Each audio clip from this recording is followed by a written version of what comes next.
It's 6:41 this morning. It's that time of year where you're reaching for the tissues. Maybe you're rubbing your eyes. You got some headaches. Your throat hurts.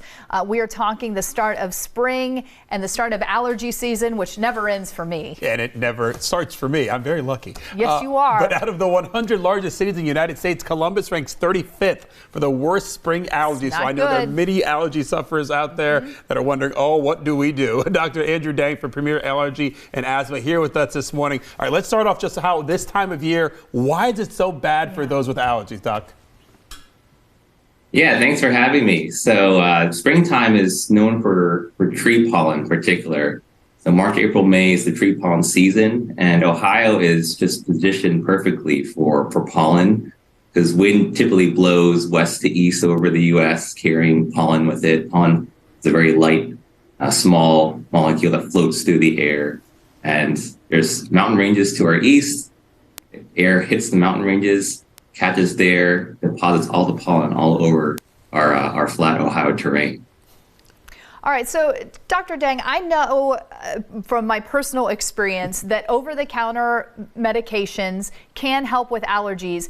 Is it important that you start taking this medication before you're showing symptoms? Should you take it all year? What's the best way to get relief?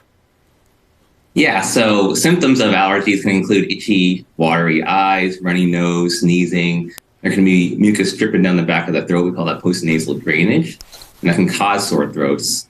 And most people will try antihistamines, typically non-drowsy ones, 24-hour non-drowsy ones, like Zyrtec, Claritin, Allegra. There's generic versions of these as well that are over the counter.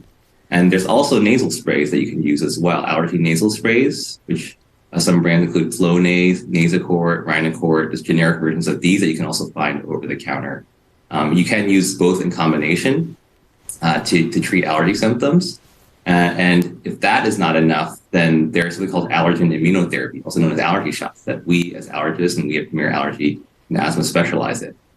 Yeah, you know, I'm knocking on your door. I'm doubling up on the sprays. You know, it's a problem for me. I do have one random question. I hear this every year. I see the little stands on the side of the road. Buy the local honey, and the local honey will help you with your allergies. Is there any truth to that?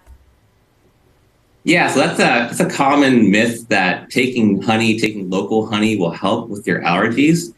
However, the interesting thing about that is that honey is collected from flowers, which have heavy pollen. So flowers, they pollinate by using the bees and the butterflies landing on the flowers, and then the bees and the butterflies transfer the pollen to other flowers. However, the pollens that cause allergies don't rely on the bees and the butterflies. They actually rely on the wind itself. So you're thinking trees, grasses, and weeds. These plants don't really have colorful flowers that attract bees and butterflies because they don't need them. They basically have very light pollen. The wind picks the pollen up into the air, blows the pollen for miles, and it gets into our eyes and our noses and causes the allergy symptoms. There you go. So actually, the pollen from the flowers is what the bees use to make the honey. So unfortunately, eating honey, though it won't hurt you, it won't help against the tree, grass, and weed pollens. All right, we finally got a definitive answer. Dr. Dang, thank you so much for being with us this morning.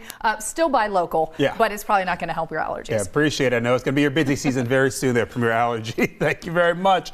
Yes, it will be. Thank you. Yeah, and you know, the rain helps, knock out some of those allergies. We're going to get plenty of that. Yes, but, we are. Until then, and it's like, oh yeah, we are going to get some of that.